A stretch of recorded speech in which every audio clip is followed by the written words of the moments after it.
Hello everyone, this is Indra Vikram. Welcome to social school. जो topic अभी हम करने जा रहे हैं that is the last topic of your chapter 3 class 11 history nomadic empire. आपने पिछले सारे वीडियोस देख लिए, बहुत बढ़िया से आपको समझ में आ गया होगा, कहानी रिलेट हो गई होगी, ऐसा मैं एक्सपेक्ट करता हूँ। तो आप आगे अब कंक्लूजन के लिए तैयार हैं। कंक्लूजन बेसिकली है क्या? तो कंक्लूजन जो है वो दो तीन चीज़ों के बारे में है, मतलब है तो वैसे बेसिकली सिर्फ चंगेज़ खान के बारे में, लेकिन चंगेज़ खान के भी ओवरऑल जन्म से लेके और जो जो कंट्रीब्यूशन उसने किया है इन चीज़ों को उसमें रखा जाएगा। तो बेसिकली कंक्लूजन में हम ये देखेंगे कि चंगेज़ खान को हम कहाँ रखें। अब कोई चीज़ नहीं है कि कहाँ पे उठा के रख दो। इट मीन्स कि चंगेज़ खान जो है एक ऐसा पर्सन है जिसके लिए बहुत सारे नेगेटिव कॉन्टेक्स्ट हैं और मंगोलिया के लिए काफ़ी कुछ पॉजिटिव भी है, ठीक है, लेकिन ज़्यादातर नेगेटिव कॉन्टेक्स्ट ही हैं, ज़्यादातर नेगेटिव चीज़ें ही चंगेज़ खान से रिलेटेड हैं। तो कितना नेगेटिव है और किस हद तक हम पॉजिटिव कह सकते हैं चंगेज़ खान को, ये कुल मिला के हमको इस वीडियो में समझना है, देखना है। चलो, सो व्हेन वी रिमेंबर, हम जब इस इंसान को याद करते हैं, इस कह दो क्रूर इंसान को, क्रूएल इंसान को, या सम्राट को, एम्परर को, जो भी। So when we remember Genghis Khan today, आज के डेट में, the only image that appear in our imagination are those of the conqueror. ठीक है, तो हमारे दिमाग में सिर्फ और सिर्फ, क्योंकि जितने भी लिटरेचर्स, जितने भी हमारे पास डॉक्यूमेंट्स अवेलेबल हैं, इसके अलावा जो भी किस्से, कहानियाँ, किंवदंतियाँ, क्रॉनिकल्स, जो कुछ भी आपके पास अवेलेबल है source of information Changez Khan की हिस्ट्री से related, that is of he is conqueror.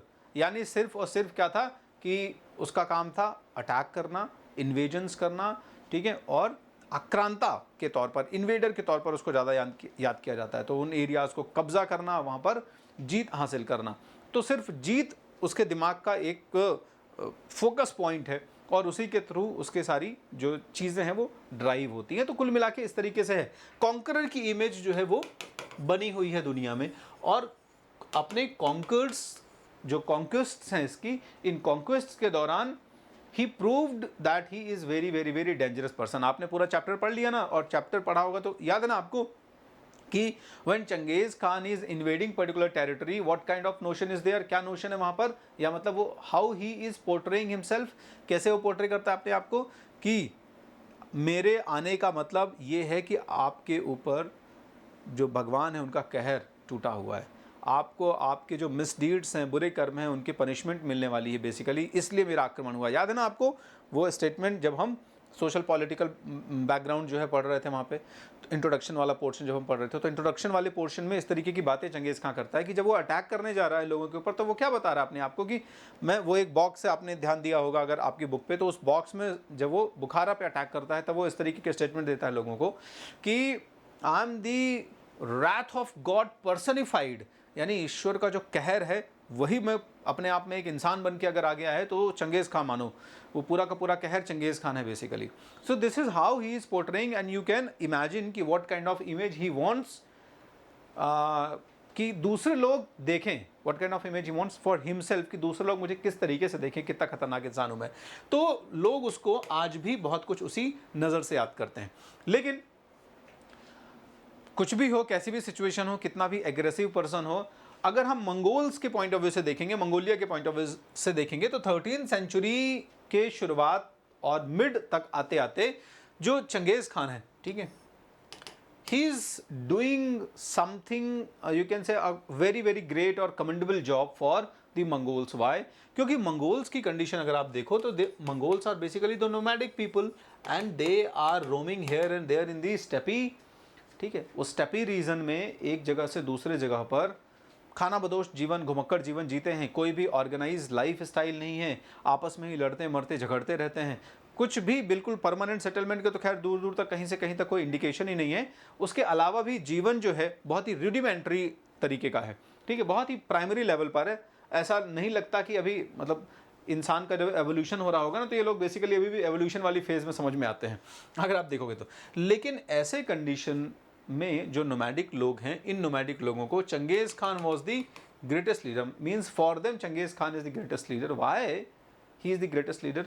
Because initially आपने पूरा करियर ऑफ चंगेज़ खान वाला टॉपिक भी पढ़ा है, तो जब मैंने चंगेज़ खान का करियर वाला टॉपिक पढ़ाया था आपको, तो क्या बताया था कि what kind of struggles he faced in his early age, किस तरीके से इसने अपने शुरुआती जीवन में कौन कौन से संघर्ष फेस किए हैं, तो आपने देखा कि 9 साल का 10 साल का लड़का है, जब उसके फादर को पॉइजन दे दिया जा रहा है, उसको खुद को किडनैप या मैं कहूँ कि बंदी बना लिया जा रहा है, एनस्लेव कर लिया जा रहा है, उसकी वाइफ को किडनैप कर लिया जा रहा है, उसकी मदर को कबीले से या क्लैन से बाहर निकाल दिया जाता है, and they are wandering here and there without any support, without the houses, without food and proper shelter.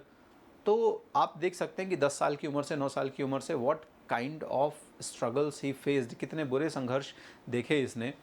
तो उन संघर्षों से निकलकर और एक साम्राज्य की स्थापना करना अपने आप में एक बहुत बड़ा सफ़र होता है। और जब आप इतने बुरे परिस्थितियों से निकलते हैं, उसके बाद ज़रूरी नहीं है कि 2 रास्ते हैं, या तो पूरा साधु बन जाओगे या फिर बहुत बड़े खतरनाक क्रूअल टाइप के इंसान बन जाओगे। तो ये क्रूअल टाइप का बन गया। तो आप कुल मिला के वो चीज़ देखो, समझो वहाँ पे, है ना, कुछ पॉजिटिव भी देखने को मिलेगा। अब आपके ऊपर है कि आप उसको कहाँ रखते हो, मतलब पॉजिटिव साइड पे, नेगेटिव साइड पे। लेकिन बहुत सारी अभी हम चीज़ें देखने वाले हैं जिन चीज़ों में आपको लगेगा, जब वो समझोगे तो लगेगा कि हाँ, इतना भी बुरा इंसान नहीं है। खासकर जब पॉलिटिकल सिस्टम की बात आती है तो इतना बुरा नहीं है, ठीक है। और लगभग हर राजा अपने ज़माने में अपने ओपोनेंट्स और अपने दुश्मनों के लिए एग्रेसिव रहा है, क्रूअल रहा है, ब्रूटल रहा है। तो Changez Khan, what he did, United the Mongol people. At that time Changez Khan United the Mongol people. वो लोग, वो मंगोल्स जो स्कैटर्ड हैं, वो मंगोल जो छोटी छोटी ट्राइब्स या छोटे छोटे क्लैंस के फॉर्म में रहते हैं और अपने ट्राइब और अपने क्लैन को ही सब कुछ समझते हैं, ऐसे मंगोलों को इसने क्या किया, सबसे पहले तो यूनाइट किया। क्लियर है। Freed them from their interminable tribal wars. आपस में छोटे छोटे फूड के लिए हो गया, मतलब छोटे छोटे इश्यूज के लिए, फूड के लिए हो गया, पर्टिकुलर प्लेस के लिए हो गया, कुछ रिसोर्सेज के लिए हुआ, they are fighting with each other and they are killing, literally killing. मतलब इस फाइट में ऐसा नहीं है कि वैसे नॉर्मल फाइट हो रही है कि चलो तुमको हरा दिया, ठीक है, कि दूसरा इंसान खत्म ही हो जाए तो उसका भी जो रिसोर्स है वो मेरे पास आ जाए। तो इस तरीके से ये लोग फाइट करते हैं, ठीक है। चाइनीज़ एक्सप्लॉयटेशन किस तरीके से आपने देखा कि चाइनीज़ लोग भी इन लोगों के ऊपर इंक्रोचमेंट करते रहते थे, ठीक है, परेशान करते रहते थे इन लोगों को। हालांकि इनके भी क्लैश होते थे चाइनीज़ लोगों के साथ, बट क्लैश इसी बात को लेके होते थे कि दोनों लोग अपने अपने ट्रेड को अपने बेनिफिट में करना चाहते थे, ज़्यादा फायदा लेना चाहते थे। क्लियर है। ब्रॉट देम प्रॉस्पेरिटी, इकट्ठा ही नहीं किया बल्कि उनको एक ऐसे डिसिप्लिन्ड आर्मी के फॉर्म में ट्रांसफॉर्म कर दिया, इतनी मिलिट्री, फियरसम मिलिट्री के फॉर्म में इन लोगों को, ट्राइबल लोगों को इकट्ठा किया या ट्रांसफॉर्म किया कि फिर वो बड़े बड़े वॉर फाइट कर रहे हैं, बड़े बड़े कैंपेन्स और एक्सपीडिशंस में जा रहे हैं, ठीक है। और इस तरीके से उनके लिए संपन्नता के रास्ते खोले, क्योंकि जितने बड़े बड़े एरिया पे कब्जा करोगे तो फिर फ़ायदा तो तुम्हारा ही होने वाला है ना, वहाँ से रेवेन्यू आएगा। At the same time initially you can see कि ये चाइना से लेके और तुम्हारे ईरान तक जब अटैक करता है तो पूरा भयानक तबाही मचाता है, लेकिन एट द सेम टाइम बाद में सिल्क रूट और ट्रेड रूट्स को रिस्टोर भी करता है, ठीक है। फैशन ट्रांस कॉन्टिनेंटल एम्पायर, एक ऐसे विशाल साम्राज्य की स्थापना करता है जो कि उस समय अपने आप में एक इतना विशाल है कि अगर आप कंपैरिजन करें तो सिकंदर का भी साम्राज्य छोटा पड़ जाएगा। क्लियर है एक तरीके से। तो ये चीज़ें आपको देखने को मिलती हैं चंगेज़ खान के कैरेक्टर में। अब हम थोड़ा सा और इवैल्यूएशन कर लेते हैं। अभी तो हमने इनिशियल चीज़ें देखी, तो अगर आप देखोगे तो जो परमानेंट लोग हैं, सीडेंट्री लोग हैं, या मैं कहूँ कि ऐसे लोग जो कि उस समय सेटल्ड प्लेसेस पे रहते थे, यहाँ पर सीडेंट्री का मतलब सेटल्ड लोगों से है, ठीक है। तो सीडेंट्री लोगों के ओपिनियन को अगर हम हटा दें तो फिर थोड़ा सा ठीक ठाक दिख भी सकता है, क्योंकि सीडेंट्री लोगों का जो ओपिनियन दिखता है आपको, वो हमेशा चंगेज़ खां को एक बारबेरियन, या मैं कहूँ पूरे मंगोलों को एक बारबेरियन या इन्वेडर, ठीक है, या जो जस्ट आपने अभी पढ़ा कॉन्करर, ठीक है, तो इसी तरीके की इमेजेस में फिट करता है। अब इसके पीछे मल्टीपल रीजन हैं। मल्टीपल रीजन में सबसे प्रोमिनेंट रीज़न यही है कि इनिशियली जैसे ही चंगेज़ खान ने अपनी आर्मी को क्या किया, मैं कहूँ कि प्रॉपर तरीके से डिसिप्लिन्ड किया और ट्रांसफॉर्म किया, तो उसका जो सबसे पहला शिकार था वो चाइनीज़ एम्पायर ही था, ठीक है। तो और चाइनीज़ एम्परर्स, या मैं कहूँ कि सोसाइटीज़ के साथ में इनके इनिशियली क्लैश भी चलते ही रहते थे। तो फिर वो एक, समझ रहे हो ना, कि चाइनीज़ के दिमाग में या चाइनीज़ लोगों के दिमाग में तो मंगोल लोग बेसिकली सबसे खतरनाक लोग या सबसे मतलब अनसिविलाइज्ड टाइप के, लड़ाके टाइप के लोग हैं जो आते हैं और बार बार डिस्टर्ब करते हैं। तो उनके इतिहास के हिसाब से तो आप हमेशा इनको नेगेटिव ही पाओगे। क्लियर है। ये ऐसे लोग हैं जिन्होंने 13th सेंचुरी के आसपास चाइनीज़ लोगों को डोमिनेंट किया, ठीक है। और ना सिर्फ डोमिनेंट किया बल्कि आप देख रहे हैं कि वहाँ पे शुंग डायनेस्टी है, चिन डायनेस्टी है चाइना में, ठीक है। इनफैक्ट आप देख रहे हैं कि ग्रेट वॉल ऑफ चाइना जो कि बनाई गई थी, कंस्ट्रक्शन किया गया था, उस ग्रेट वॉल ऑफ चाइना को भी छोटा कर दिया चंगेज़ खान ने। उसका भी कोई खास मतलब नहीं रहा चंगेज़ खान के लिए। उसने ऐसे स्ट्रेटजिक पॉइंट्स ढूंढे जिन स्ट्रेटजिक पॉइंट से ग्रेट वॉल ऑफ चाइना को भी क्रॉस किया जा सकता था वेरी इजीली, ठीक है। और इस तरीके से आप देखते हैं कि अटैक किया, और ना सिर्फ ये चाइना पे अटैक करा, और उसके बाद आप देखते हैं कि चाइना हो गया, ईरान हो गया, ठीक है, चाइना हो गया आपका, ईरान वगैरह हो गया आपका, इन पूरे, फिर रशियन स्टेपी वगैरह हो गए, इन सारे इलाकों पर इसने बाकायदा कब्जा किया। और ये लोग उस समय चाइनीज़ हो गए, ईरानीज़ लोग हो गए, ठीक है, ये सब लोग रशियन स्टेपी तक के जो लोग हैं, ये लोग बहुत ही भय और डर और खौफ की नज़र से देखते हैं चंगेज़ खान की आर्मी को, ठीक है, कि अगर उनका अटैक हो गया तो आप गए काम से। और आपने बहुत आसानी से समझा इस चीज़ को, पढ़ा है इस चीज़ को पिछले वीडियोस में। ऑलराइट, तो इस तरह की सिचुएशन है कि 13th सेंचुरी में मंगोल डोमिनेशन जो है पूरा फ्रॉम चाइना टू लेके ईरान यहाँ तक फैला हुआ है। खवारिज्म, बुखारा, ये सारे शहरों पर कब्जा किया हुआ है इसने। ऑलराइट, लेकिन यहाँ से आप थोड़ा सा देखो कि कुछ और एंगल्स कनेक्ट कर सकते हो। क्या कनेक्ट कर सकते हो कि इसी दौरान जब इन मल्टीपल लोकेशंस पर अपने ऑक्यूपेशंस कर रहा है या कॉन्कर कर रहा है, या मैं कहूँ कि उन एरिया को एनेक्स कर रहा है, कब्जा कर रहा है, ठीक है, एनेक्सेशन कर रहा है, तो वहाँ पर बहुत सारे डिफरेंट फेथ के लोग हैं, बहुत सारे रिलीजन वाले लोग हैं, ठीक है ना। तो आप देखते हैं कि मंगोल खान जो है, he belong to a variety of different faith. मतलब आगे जाके सिर्फ चंगेज़ खान तो खैर मान लो जिस धर्म को फॉलो करता था उसी धर्म को लास्ट तक फॉलो करता रहेगा, ठीक है। तैंगरीन धर्म था बेसिकली चंगेज़ खान का, और वो लास्ट तक इसी धर्म को फॉलो करता रहेगा। उसने कभी अपना रिलीजन चेंज नहीं किया। खान शब्द, बहुत सारे लोग कंफ्यूज हो जाते हैं जब तक इतिहास नहीं पढ़ते हैं तब तक, कि खान शब्द जुड़ा हुआ है, इसका मतलब है मंगोल या चंगेज़ खान बेसिकली इस्लामिक जो रिलीजन है फॉलो करने वाला नहीं। खान का मतलब टाइटल होता है जिसका मतलब ग्रेट लीडर, और चंगेज़ खान का मतलब है सुप्रीम लीडर, ठीक है, ऐसा और कुछ नहीं। तो ये टाइटल होता था उस समय मंगोल्स के यहाँ पर, या मंगोल के ट्राइब्स पर बेसिकली। ऑलराइट, तो बाद में उसके जो सक्सेसर्स आते हैं जैसे गजान खान वगैरह हो गए, तो ये लोग अलग अलग मत, फेथ और रिलीजन्स को मानने वाले हैं। यानी कि इनके इस वास्ट एरिया में फ्रॉम रशिया टू लेके वेस्टर्न यूरोप, ईरान वगैरह पूरा, इजिप्ट सब कुछ, यानी जब और एक्सपेंशन बढ़ के आगे जाके तो आप देखते हैं कि वैरायटी ऑफ फेथ के लोग हैं यहाँ पे, ठीक है। यहीं पर शमन हैं, यहीं पे कॉन्फ्यूशियस हैं, यहीं पे बुद्धिस्ट हैं, ठीक है, यहीं पे इस्लाम या मुस्लिम लोग हैं। तो ऐसा नहीं है कि डिफरेंट वैरायटी ऑफ फेथ के जो लोग हैं वो लोग यहाँ पे रह रहे हैं, बल्कि मंगोल खान्स मीन्स चंगेज़ खां के डिसेंडेंट्स, वंशज जो हैं, ये भी बहुत सारी फेथ को आगे जाके बिलोंग करते हैं, मतलब फॉलो करते हैं। कुछ लोग इस्लाम वगैरह भी एक्सेप्ट करते हैं, कुछ लोग बुद्धिस्ट बन जाते हैं प्योरली, क्लियर है।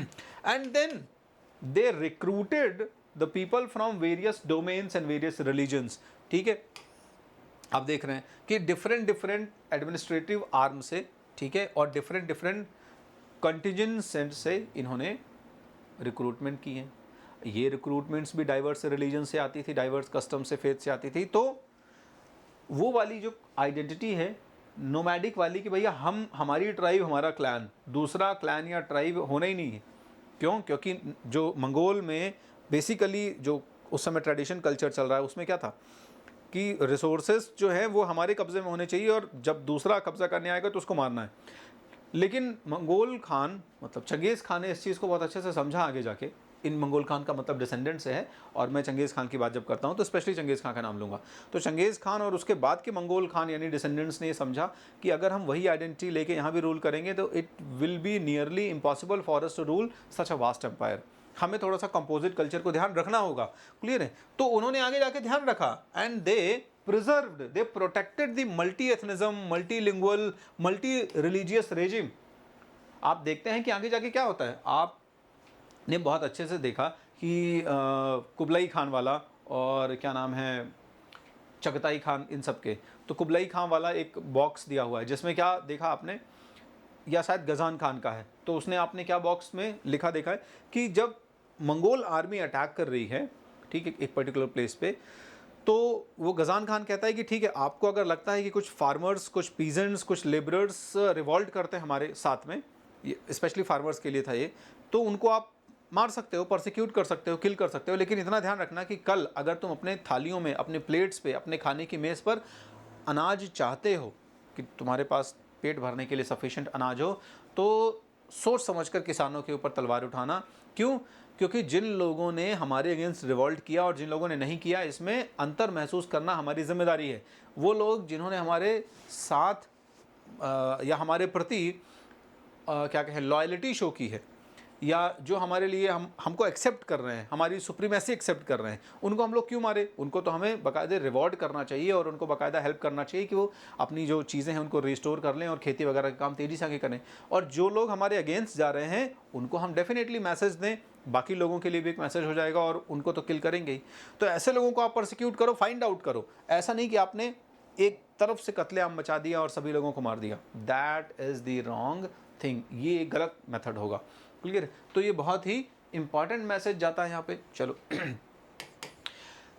हम देखते हैं कि जिस तरीके के डॉक्यूमेंटेशन, जैसे अभी आपने देखा वहाँ पे चाइनीज़ लोगों के पॉइंट ऑफ व्यू से, वैसे ही और बहुत सारे हमारे पास डॉक्यूमेंट्स हैं, ठीक है। और इनमें से कई सारे डॉक्यूमेंट्स तो उस समय के हैं जो कि मंगोल्स या नोमैडिक रीजन से रिलेटेड है, मतलब मंगोल जिन एरिया पे रूल करते हैं उन एरिया से भी रिलेटेड है। नोमैडिक रीजन मतलब जब इनिशियल फेज़ है उनकी, तो उससे भी रिलेटेड है। क्लियर है?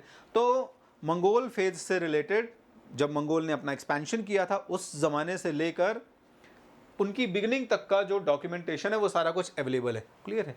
लेकिन उससे हमें इस सारे डॉक्यूमेंट को पढ़ने के बाद, या मैं कहूँ कि इंटरप्रेट करने के बाद, समझने के बाद, कितना भी आप इतिहासकार समझने की कोशिश कर लें, वो एक सर्टेन पॉइंट के बाद जो सबसे इम्पॉर्टेंट मैं कहूँ कि चीज़ निकल के आती है इसमें से, वो समझने में थोड़ा सा फेल हो जाते हैं। और वो सबसे जो इम्पॉर्टेंट क्रक्स है वो क्या है कि it makes virtually impossible to understand the inspiration. वो इंस्पिरेशन को समझ नहीं पाते। What was the inspiration in the heart of Genghis Khan, in the mind of Genghis Khan, that inspiration. ठीक है, आखिर कौन सी ऐसी मोटिवेशन, इंस्पिरेशन, कौन सी ऐसी प्रेरणा थी चंगेज़ खान के भीतर, कौन सा ऐसा फोर्स भीतर से चंगेज़ खान के आ रहा था जिसने उसको इतना बड़ा कॉन्फेडरेशन बनाने की प्रेरणा दी। Led to the confederation of fragmented group of people, यानी टुकड़ों में, फ्रेगमेंट्स में जो लोग डिवाइडेड हैं, छोटे छोटे टुकड़ों में बटे हुए जो लोग हैं, इन लोगों को एक करके और उनको डिसिप्लिन्ड करके, उनको पूरी कंप्लीटली ट्रांसफॉर्म करके एक बड़ी विशाल सेना बनाना। तो almost all the documents they fail to highlight that inspiration. ठीक है, इस इंस्पिरेशन को, या मैं कहूँ कि उस सेंट्रल पॉइंट को निकाल लेने में सभी डॉक्यूमेंट्स लगभग असफल हैं। आपको सब कुछ बता देंगे कि ऐसा है, वैसा है, एडमिनिस्ट्रेशन ऐसा है, पॉलिटिकल सिस्टम ऐसा है, उनका रिलीजन ऐसा है, उनकी इकोनॉमी ऐसी है, बट चंगेज़ खान के भीतर की वो चीज़ है। अब समस्या ये है कि चंगेज़ खान ने अपने ज़माने में किसी को कुछ लिखने नहीं दिया। मान लो कभी किसी से हार्ट शेयर भी किया होगा तो बहुत ऐसे क्लोज पर्सन से शेयर किया होगा जिसने सुना और फिर हो गया, जीवन आगे निकलता चला गया, सब मर गए। किसी को लिखने दिया नहीं, किसी ऐसे व्यक्ति को बताया नहीं जो व्यक्ति पढ़ा लिखा हो, तो वो फिर आगे जाके उन चीज़ों को नोट कर ले। चंगेज़ खान ने कभी अपने इमेजेस, पोर्ट्रेट्स, अपनी आइडॉल्स बनने नहीं दी अपने ज़माने में, तो अपने टाइम को उसने थोड़ा सा कॉन्फिडेंशियल रखा। बाद में जो चीज़ें लिखी भी जा रही हैं वो चंगेज़ खान के हार्ट को आप तक नहीं पहुंचा पाती हैं। अब हो सकता है वो बहुत बड़ा आक्रांता है, वो बहुत बड़ा एक बैड रूलर है, कुछ भी हो, लेकिन वो कहीं ना कहीं कुछ ना कुछ तो समझ रहा है। अब बाई प्रोविडेंस उसको सक्सेस मिलती चली गई वो बात अलग है, पर मेहनत तो सारे लोग करते हैं, सबको सक्सेस नहीं मिलती है। फिर आप देख रहे हैं ना कि एक बड़ा एम्पायर उस ज़माने में इस्टेब्लिश हो रहा है, ऑर्गेनाइज हो रहा है, ऑर्गेनाइज तरीके से इस्टेब्लिश हो रहा है। तो that is quite kind of loophole you can say, कि हमें नहीं समझ में आता। In the pursuit of an ambition to create an empire, कि यानी इन फ्रेगमेंटेड लोगों को उसने इकट्ठा किया, डिसिप्लिन ट्रांसफॉर्म किया, और एक प्रेरणा जो है वो थी उसके मन में, जो कि मुझे एक बहुत बड़ा साम्राज्य स्थापित करना है। तो क्या सच में वही था कि हाँ मुझे एक बहुत बड़ा साम्राज्य बनाना है, ऐसा कुछ था उसके मन में, या फिर कोई और बात थी? That is not very much clear in the documents. All right, तो 14वीं शताब्दी तक आप देखेंगे कि ये एम्पायर बहुत ज़्यादा एक्सपैंड हो गया है। चंगेज़ खान के 4 बेटे हैं, ओगदेई है, तोलुई है, चगताई है, ठीक है, जोची है। तो आपने देखा कि जो 4 बेटे हैं, इन 4 बेटे और उन बेटों के जो बेटे हैं यानी चंगेज़ खां के जो ग्रैंड सन्स हैं, they have expanded the empire to the vast territories from Pacific to the Caspian, ठीक है, पैसिफिक से लेके कैस्पियन तक विशाल साम्राज्य की स्थापना कर रहे हैं अलग अलग जगहों पर। और इन्हीं में बहुत सारे अलग अलग फिर डिसेंडेंट्स निकल के आ रहे हैं, जिन्हीं में 14वीं शताब्दी के अंत में by the end of the 14th century एक दूसरा इन्वेडर है, खैर इसके बारे में तो बहुत ज़्यादा आपको नेगेटिव ही मिलता है, ठीक है। ही अगेन ट्राइड, इंडिया में भी अटैक किया तैमूर ने, आपको पता है बहुत अच्छे से, ठीक है।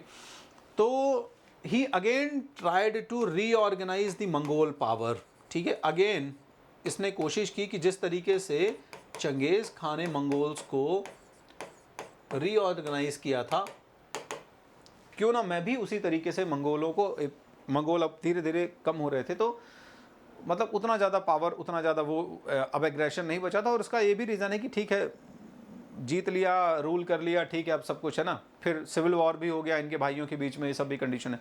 तो फिर से कोशिश कर रहा है कि एक हो जाए अब, है ना, वो वाली सिचुएशन जो डिस्पैरिटी आ रही है ना, और जो डिफरेंसेस क्रिएट हो रहे हैं वो ना हो। और मतलब कुछ डिस्पैरिटी का मतलब कोई भाई सोचता है कि उसके पास अच्छी ज़मीन नहीं है, अच्छा एरिया नहीं है, यहाँ से कम रेवेन्यू है, किसी को लगता है कि दूसरे भाई के पास बहुत ज़्यादा प्रॉपर्टी या बहुत प्रोडक्टिव एरियाज़ हैं, इस तरह से वो भावना, ये तो चाहे नोमैडिक लोग हों चाहे बहुत सिविलाइज्ड लोग हों, सबके अंदर ये भावनाएं कॉमन हैं। तो इसी लाइन में तैमूर आता है, ठीक है, who aspire to establish that universal dominion, फिर से अपने आप को चंगेज़ खां की तरह इस्टेब्लिश करने की कोशिश करता है और काफ़ी लंबे इलाकों पर कब्जा भी करता है। But he hesitated to declare himself monarch, लेकिन वो मंगोलों का सरदार या मंगोलों का सम्राट और अपने आप को चंगेज़ खान की जगह पर रखने की कोशिश में फेल हो जाता है। या मैं कहूँ कि ही हेसिटेट, उसकी हिम्मत नहीं होती है कि वो चंगेज़ खान के बराबरी पर रखे। चाहता तो है कि लोग मुझे चंगेज़ खान की तरह ट्रीट करें, बट वो चंगेज़ खान की जगह पर आने, मतलब इच्छा होने के बाद भी उस जगह पर आने के लिए हेसिटेट हो रहा है, ठीक है, उसकी हिम्मत नहीं हो रही बेसिकली। क्लियर है, ये अपने आप को इसी लाइन का मानता था। अलग अलग इसमें हिस्टोरियंस के मत हैं। कुछ लोग ये मानते हैं कि चंगेज़ खान का बेटा है जो जिसका नाम है चगताई खान, तो चगताई खान का ही आगे चल के उसी डिसेंडेंस में आता है ये, या शायद इसकी बेटी के साथ में इसके किसी रिलेशन की शादी होती है और फिर ऐसा करके आगे जाके तैमूर खान आता है। तो कुछ लोग कहते हैं कि तैमूर जो है बेसिकली चगताई यानी चंगेज़ खान की फैमिली से, कुछ लोग कहते हैं कि चंगेज़ खान की डायरेक्ट फैमिली से ना होके मतलब ऐसा ब्लड रिलेशन में ही आता है। और ऐसा करके तमानी खान करके एक मतलब होता है ना, पूर्वजों के भी पूर्वज, तो चंगेज़ खान के जो ग्रैंडफादर हैं, ग्रैंडफादर का ग्रैंडफादर यानी ग्रेट ग्रैंडफादर के 2 बेटे थे, और एक लाइन में जो है वो आ गए चंगेज़ खान के लोग और एक आ गए तैमूर खान के लोग। तो इस तरीके से मतलब Timur Khan is just trying to relate himself with Genghis Khan कि we are from same family actually, ठीक है। बट प्रॉब्लम यही है कि वो थोड़ा सा ही इज़ ट्राइंग कि मैं उसी ज़बरदस्ती क्लेम करता है बेसिकली, और उसका क्लेम करने का जो रीज़न है बस वही है, ठीक है, कि चंगेज़ खान से, बट वो डायरेक्टली रिलेटेड नहीं है ना। अगर डायरेक्टली रिलेटेड होता, क्लेम तो उसने बहुत सारे किए, बट अगर डायरेक्टली रिलेटेड होता या चंगेज़ खान के ज़माने में होता तो शायद बात कुछ और होती, चंगेज़ खान अप्रूव कर देता इस चीज़ को, लेकिन अप्रूव हुआ नहीं तो फिर मुश्किल है। चलो, तो इस तरीके से हमने जो अभी डिस्कशन किया वो था about the conclusion, means situating Changez Khan in a proper place in the history, कि आप उसको इतिहास में कहाँ रखना चाहते हैं। आज के डेट में भी आप देखोगे तो मंगोलिया जो जगह है, ठीक है, मंगोलिया के लोग बहुत कुछ जो है वो चंगेज़ खान को भूल चुके हैं। अब पहले मंगोलिया में चंगेज़ खान को हीरो माना गया था, ध्यान रखना, और अभी भी ऐसा नहीं है कि हीरो नहीं माना जा रहा है। चंगेज़ खान का भी बहुत इंपॉर्टेंट रोल है वहाँ पे, ठीक है। अभी भी चंगेज़ खान की बड़ी मूर्ति आपको देखने को मिल जाएगी मंगोलिया में बड़ी बड़ी जगहों पर, ठीक है। लेकिन एक टाइम ऐसा था जब चंगेज़ खान के नाम से मंगोलिया या मंगोलिया को चंगेज़ खान के नाम से ही आइडेंटिफाई किया जाता था, लेकिन अब धीरे धीरे वहाँ पे चीज़ें चेंज हो गई और इतना ज़्यादा मंगोल चंगेज़ खान को अप्रेज नहीं करते हैं। What ever is the reason, आप अपने हिसाब से निकालिए अपनी राय कि आपको क्या लगता है। बहरहाल आइए आपको कुछ फ़ायदे बताता हूँ मैं, कि आप जब अनअकैडमी के बहुत सारे इसमें ऑफ़र चल रहे हैं, जल्दी से जल्दी एक काम करो कि उन ऑफ़र्स में एनरोल करा लो। आपने किया है तो बहुत अच्छा, नहीं किया है तो कर लो, और आपने कर लिया है तो अपने जो भी रिलेटिव्स हैं, नियर डियर्स हैं, रिश्तेदार हैं, दूर के दोस्त हैं, पास के दोस्त हैं, सबको पकड़ के लेके आओ और उनको सबको ज्वाइन कराओ और बोलो कि कोड इस्तेमाल करो इंद्र, ये इंद्र कोड इस्तेमाल करके आप इनरोल करो, फ़ायदे मिलेंगे। क्या फ़ायदे मिलेंगे? You can interact with the teacher, आप अपने टीचर के साथ, जो टीचर आपको पढ़ा रहे हैं उनके साथ आप प्लस प्लेटफॉर्म पर डायरेक्टली इंटरैक्ट कर सकते हैं। इंटरैक्ट का मतलब होता है ना कि जैसे अभी मैं आपके साथ जो बात कर रहा हूँ that is the one way communication, but in this platform in the plus class you can have that two way communication. तो आप भी बोल सकते हैं, मैं सुनूंगा और मैं बोलूँगा, आप तो सुनेंगे ही ऑब्वियसली, ठीक है, क्योंकि सीखने आए। आप बोलेंगे का मतलब आपको कभी कोई डाउट आता है तो you can ask using the question tab. Question tab का इस्तेमाल करके आपने वो डाउट पूछ लिया। इस डाउट पूछने के साथ साथ मान लो आपको कुछ और बातें शेयर करनी है ना, अपनी कुछ और बातें बतानी है, अपने कुछ वीकनेसेस के बारे में बात करनी है कि सर मैं ऐसी पढ़ाई कर रहा हूँ, वैसी पढ़ाई कर रहा हूँ, क्या यह ठीक है, क्या वो ठीक नहीं है, कुछ भी इस तरीके से जो भी आपको सलाह मशवरे लेने हैं, यू कैन टॉक, आप बात भी कर सकते हैं। Then we can assess your progress, हम आपकी जो पढ़ाई है, आपकी जो प्रोग्रेस है, इसको क्वेश्चन पूछ के आपकी लर्निंग्स को एसेस कर सकते हैं और आपको भी फीडबैक देते हैं थ्रू द लीडर बोर्ड कि आपने कितना स्विफ्टली फास्ट तरीके से रिस्पॉन्ड किया है, आंसर किया है, ठीक है।